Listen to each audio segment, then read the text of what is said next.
Hello and good morning. Today I am going to explain the paper pattern of Economics of Maharashtra Board, which will help you to in your study. There will be total 6 questions. Question number 1 will be the objective question. Question number 1 will be for 20 marks. Here, as you see, there are 6 sub questions.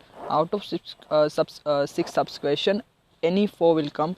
Example, they may ask, choose the correct option, find the odd word, give economic terms, assertion and reasoning. Any 4 types of question will be asked, but out of 6 only 4 question will be come for 5 marks each. So question number 1 will be equal to for 20 marks, like A, B, C, D, 5, 5, 5, 5, 5 equal to 20 marks. So question number 1 will be very easy question based on your objective question, and objective will be asked from your exercise.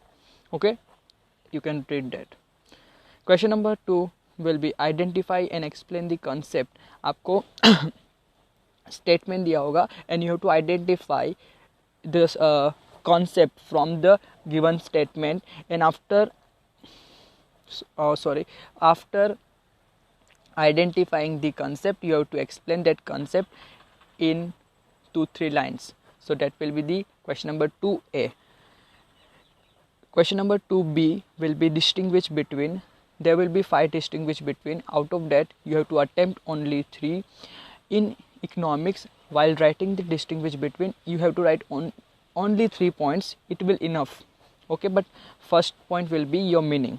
अगर बहुत सारे distinguish में क्या होता है, they won't be give meaning, there is no meaning given in your book. So आप उसमें क्या कर सकते हैं, you can skip the meaning and जो भी आपको याद है, जो भी points you know, okay, that points you can write.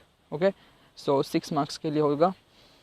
और total distinguish यहाँ पे there are total like 20 distinguish between है.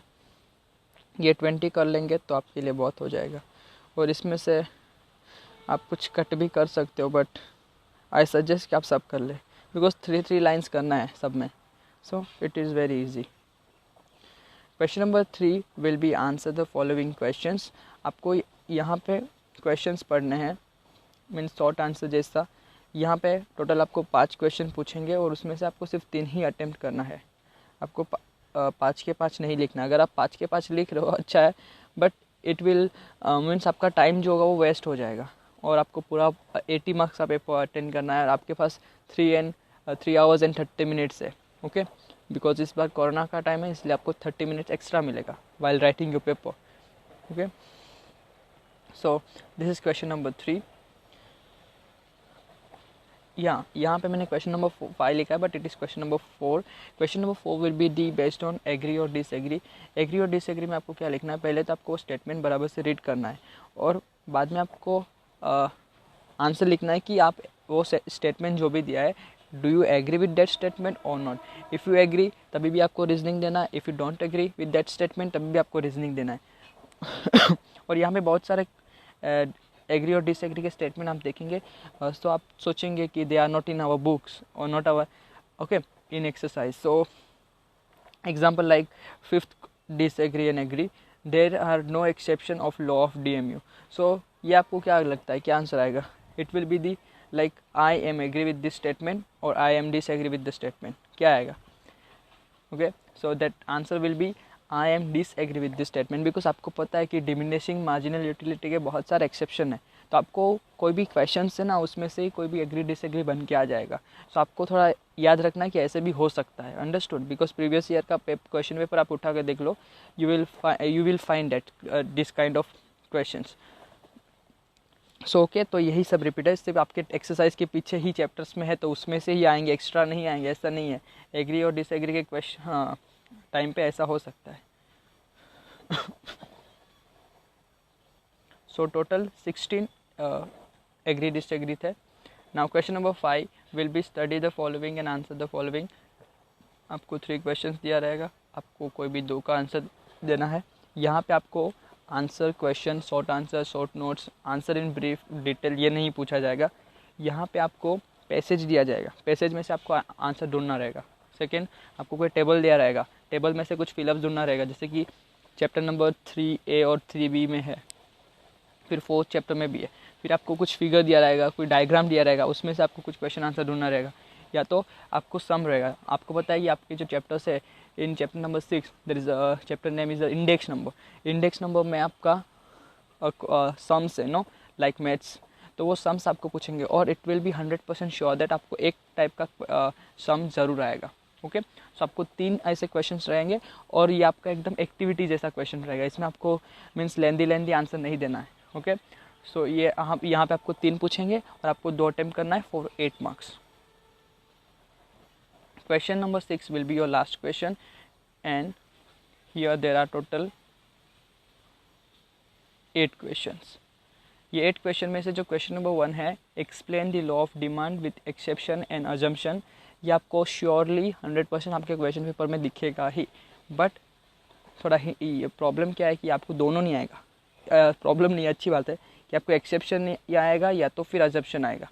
मीन आपको ऐसा क्वेश्चन आ सकता है explain the law of demand with exception, या तो फिर आएगा explain the law of demand with assumption. दोनों में से कोई एक आएगा, लेकिन 100% आएगा।